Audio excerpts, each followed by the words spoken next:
So mga idol, na natin pag-usapan ngayon yung pagiging interesado nga po ng Mayweather promotion dito sa ating pambato, no?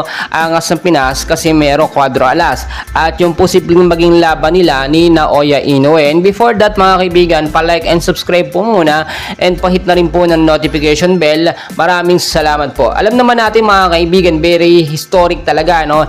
Etong legendary boxer na ito na si Mayweather. After po nitong huminto sa laban at magretiro, ilang taon na po nakakalipas, simula ngayon, no, ay talagang tumatak yung mga naiambag ni Mayweather sa larangan po ng boxing, no, especially sa Amerika.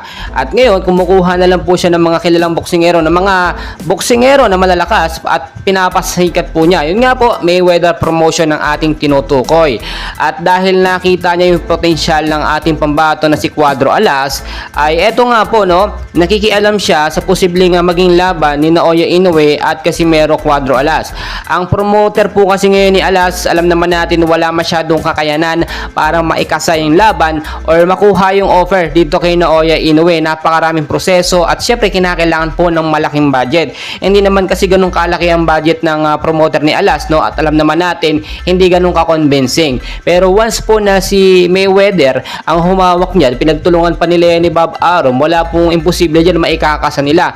Ilang beses na rin po kasi nakakansela itong laban ni Inoue at Casimero dahil nga po sa mga sponsor, no, sa mga taong gustong pumigil, no, at tumututo sa maging laban nila, especially yung MP or yung Manny Pacquiao Boxing Promotion. Alam po natin yan mga kaibigan, alam nyo rin po yan, no, dahil nga po syempre mapapahiya ang MP kapag natalo ni Casimero itong si Naoya Inoue dahil lang galing po sa MP etong si Alas, no. Nakukuha nyo naman po ang aking punto mga kaibigan. So hindi lamang po, no, ang Mayweather promotion ang sobrang nagkaka-interes dito kay Casimero. May kilalang bilyonary din po sa Saudi Arabia, no, promoter din po yan at siya yung mga nagpo-promote, no, or nagkakasa ng mga laban ng mga boksingero na napaka-imposibleng maikasa at handa siya maglaan ng milyong-milyong dolyar talaga para matuloy lamang etong kay Casimero at kay Naoya Inoue. Nakuha po natin yan sa ilang mga updates at totoong-totoo po yan. Ngayon po kasi ang choices na lamang po ni Naoya Inoue na lumaban, no,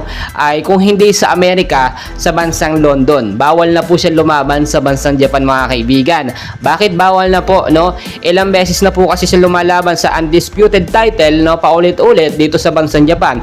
May mga imbitasyon sa bansang Amerika at sa ibang bansa, hindi po niya ginagrant, no, dahil ayaw po niya malaman yung kanyang mga itinatago. Alam po natin yan. Sa side naman po ng ating pambato na si Casimero Cuadro Alas, if ever naman po nakuhanin siya ng Mayweather promotion, win-win situation po ito, no? Alam naman natin na magiging paborito sa Amerika kung magkampiyon or matalo ni Casimero itong si Naoya Inoue, pero Filipino pride pa rin po, no? Si Casimero pa rin po ang mananalo at bukod pa po dyan, talagang milyon-milyon ang kikitain po nitong si Casimero. Matulungin niya si Casimero, nakita naman natin lahat ng perang kinikita niya, tinutulong niya yan sa mahihirap. So walang imposible, nakita naman natin ang determinasyon nitong si Casimero. At kung titignan nyo naman sa edad ni Casimero, medyo late na rin dahil nasa 30s na nga siya. Pero once po na makakalaban niya yung ilang mga boksingero sa Amerika, bukod kay Naoya Inoue, baka kahit nasa 30s siya, talagang makita natin yung kondisyon pa rin ng katawan niya. Si Pacquiao nga po, nung 30s pa yun, ang dami pa nakakalaban yan, how much more etong ating angas ng Pinas. Wala na po kasi tayong ibang boksingero na maipagmamalaki, no, na mga Pilipino active, no, bukod kay Casimero Cuadro Alas. Kaya naman yung pagsuporta ng mga Pilipino ay todo-todo na lang po. Sa page nga po ni Casimero, nakita nyo talagang todo-todo yung kanyang pag-e-ensayo, pagka-practice. Dahil anytime soon, posible siyang magkaroon ng laban. At yung prospect po na boksingero na posible niyang makakalaban ay si Duheni nga daw po, no? At eto namang si Naoya Inoue, magkakaroon pa ng isang laban ngayong 2024. Kay Goodman nga yung tinutukoy dyan, pero posible ding makancel yun. Kukuha po tayo ng mga updates and i-update ko po kayong mga kaibigan. And please, huwag kayong kalimutan po mag-like and subscribe.